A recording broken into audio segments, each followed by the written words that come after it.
Hey guys, welcome back to the channel. Sunday vlog number 7. Today is New Song Sunday. We're going to talk all about it. Here we go. You remember the good old days whenever we had a Passion CD that came out once a year, and those songs would last you a couple years, and then you maybe had, the band at camp that introduced some new songs to you. And now it seems like every day on YouTube there's some new amazing worship song that's come out. Jireh, Wait on You, Promises, Just Like Heaven, Child of Love, God of Revival, Milk and Honey. It's so hard to know, what songs should I do? How often should I do new songs? And so today we're introducing a new song. It's about 2 years old, actually. So I just figured I'd walk you through my thought process on introducing new songs, picking new songs, and how we go about that. So as we get going in the day, I'm going to ask some of our people on, our teams, what new song do they wish that we were doing? And you'll be able to see there's so many songs out there that we just don't have time to do them all. So we got to figure out which is the best ones to do and how to implement them. All right, Mom, what's your new song request? Holy Water. Of course. That's exactly what I was thinking. No. You got to tell me something different, though. I like this new song that we're doing today. The Goodness of God. Okay, that's a cop-out answer. Rhonda, what's your favorite new song that we need to do? God So Loved. I would like that one. That's a good one. All right, yes, Caitlin's always sending me new songs, so she's got some good ones. Egypt is good. Egypt? Egypt by Corey Asbury. Okay. That's a good one. Nice. I've heard that one. My wife, what's your favorite new song we need to do? Days of Elijah. Kidding. Jireh. Jireh. I like that one. What is it? Nick Springer, do you even listen to worship music? I haven't listened to music in a long time, actually. You just play what's on the page, right? What's on the page. He just plays what's on the page. Mr. Rob, what's the new song you want to do? That I want to do here? Yeah. Whatever you guys want. I don't care. I do like that Rattle song. That's Rattle, cool. yeah. Echo Holy. How about that? It's on the list. Is it? Really?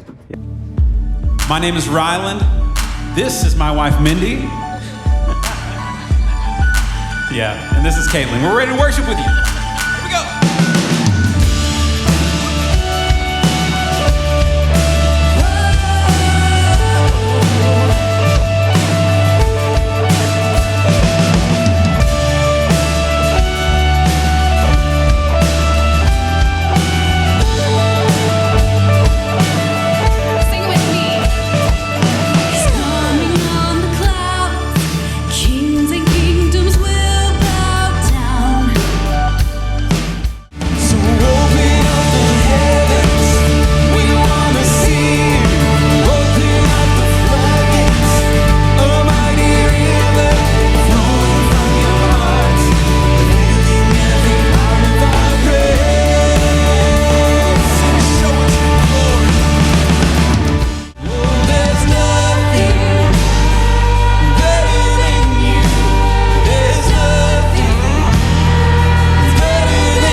One more time.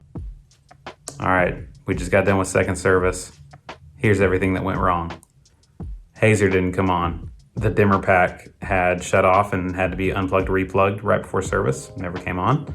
Click track for Lion and the Lamb was way too soft for some reason, and we had trouble staying with it. It was kind of just a mess. I don't think anyone noticed, but we were just fluctuating around it a lot. Open Up the Heavens, our drummer smashed his knuckle with the drumstick, so he had to drop out for a minute. But it wasn't a big deal either. The last two songs I thought went really well. And at the end of the day, our people worship, so, those things don't really matter.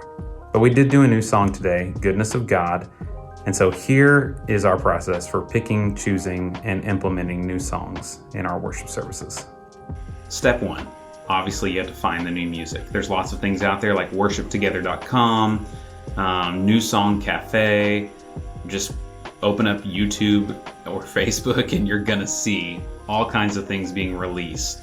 And so if I'm scrolling through those and I see something, I hear it, I listen to it, and it kind of grabs my attention, the first thing I do is I add it to a Spotify playlist. I will listen to these songs at least 100 times before I make a call on if we're going to possibly do that song or not. So that's step one. Find the songs, add them to something, a playlist of some sort, and listen to them. All right, so step two is qualify the songs with a few questions. First question I always ask whenever I feel like this is maybe a song that we are going to do at church is, number one, is it biblical? The second one, is it singable? And the third is kind of like, does it fit our church culture?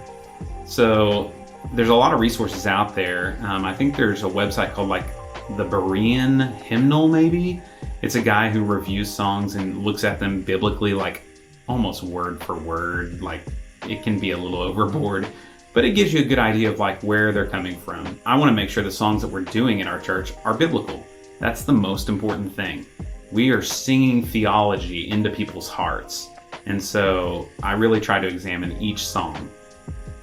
Another thing you can do to just kind of get the feel of the author's heart is to look up the story behind the song. I just usually go on YouTube or Google and search song story. And it's amazing how hearing the author's perspective can bring things into a new light, and maybe they'll share scriptures that inspired them. So once I've determined that it's biblically sound, the next thing I kind of look at is, can we sing this? Can we play this with the team that we have?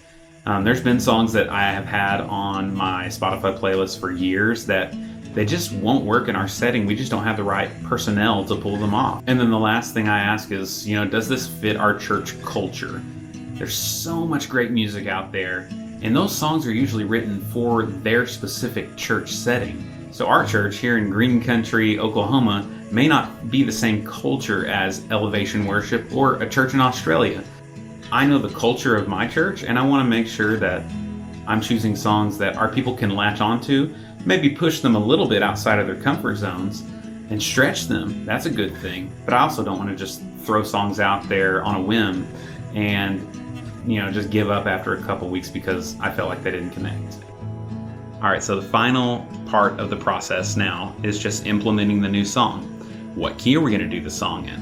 Who's going to lead it? What media do we need to create? How will we maybe introduce that song? What's the process going to look like? Those are things you need to ask yourself whenever you're going to put forth a new song into your kind of repertoire, into your song bank. So today we did Goodness of God. It's originally in the key of A flat, and we lowered it down to G just because it's a little bit easier, more common keys that we do songs in. We don't do very many songs in A flat or E flat. G just seemed to be the best range for us. The female that was leading it and the others that I know that will lead it should be able to sing it well in the key of G. What media do we need to create for it? The first thing I do, I'm always looking for lyric videos or other things that have already been created, maybe even just intro sequences or things like that. But this week, we couldn't find anything. So I ended up taking all of these aerial videos that we have through a subscription that we got that were all top-down views of different landscapes. And we kind of told the story that the song was telling with how God has been faithful our whole life. I wanted to kind of show that through nature. So we started with spring, into fall, into winter scenes, back into some spring, and then a big summer scene at the end, just to support the idea that all my life, you've been faithful, God, in every season.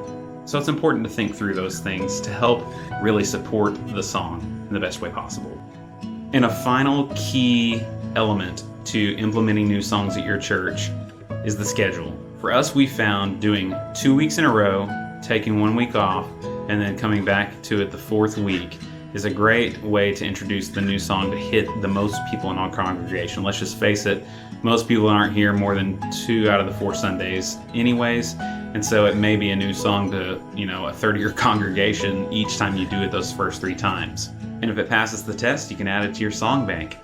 We try to do a new song maybe every 6 weeks or so, and I've just realized if you do all the new songs all the time, people don't know them and they can't participate. And that's really our job as worship pastors.